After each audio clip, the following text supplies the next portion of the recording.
రొయ్యల పలావ్. దీన్ని ఎలా చేయాలో ఇప్పుడు చూద్దాం. ముందుగా స్టవ్ ఆన్ చేసుకుని 4 స్పూన్లు ఆయిల్ వేసుకోవాలండి.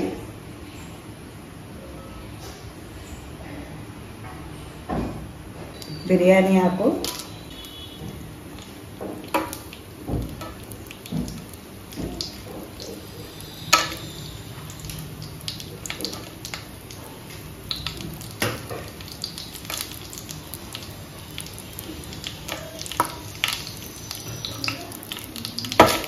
బాగా వేసుకోవాలండి.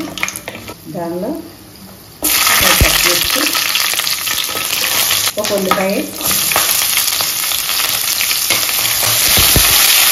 అల్లం వెల్లుల్లి పేస్ట్, ఒక 1/2 టీ స్పూన్ సాల్ట్, కొత్తిమీర, కారం, కొద్దిగా పసుపు, టమాటా ముక్కలు. ఇప్పుడు మనం కడిగి పెట్టుకున్న రొయ్యల్ని, ఇది కడిగిన తర్వాత కొంచెం నిమ్మరసం పసుపు వేసుకొని పక్కన పెట్టుకున్నామండి. ఇప్పుడు దీన్ని ఇందులో వేసుకోవాలి.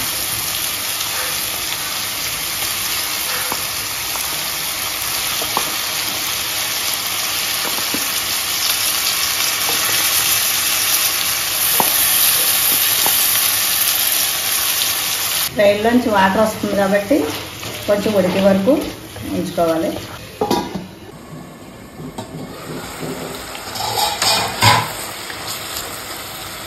ఇందులో కొద్దిగా గరం మసాలా వేసుకోవాలి. ఈ రొయ్యల్లో వచ్చిన వాటర్ అంతా పోయి ఆయిల్ పైకి తేలాలి. ఇప్పుడు వాటర్ అంతా పోయి దగ్గరికి అయిపోయిందండి. ఈ పొజిషన్లో మనం వాటర్ పోసుకోవాలి. నేను 2 గ్లాసులున్నర రైస్ వేసుకున్నాను కాబట్టి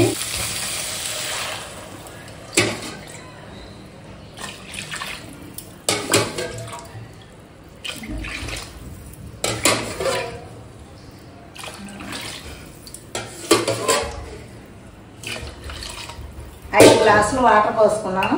వాటర్ మరిగే వరకు మూత పెట్టుకోవాలి. వాటర్ మరుగుతుందండి. ఈ పొజిషన్లో కొంచెం సాల్ట్ సరిపోయిందా చూసుకోవాలి. సాల్ట్ చాలా తక్కువ వేసుకోవాలండి, ఎందుకంటే మీరు కర్రీలో కూడా సాల్ట్ ఉంటుంది కాబట్టి. ఇప్పుడు మనం కడిగి పెట్టుకున్న ఈ రైస్ని ఇందులో వేసేద్దాం.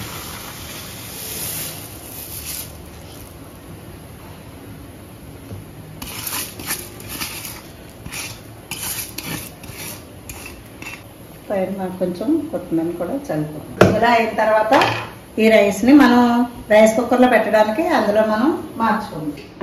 దీన్ని మనం రైస్ కుక్కర్లోకి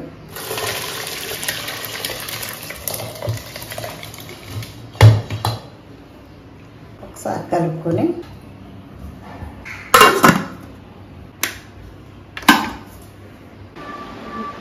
బిర్యానీ రెడీ అయిపోయిందండి. దీనిపైన మనం వేపు పెట్టుకున్న ఉల్లిపాయలు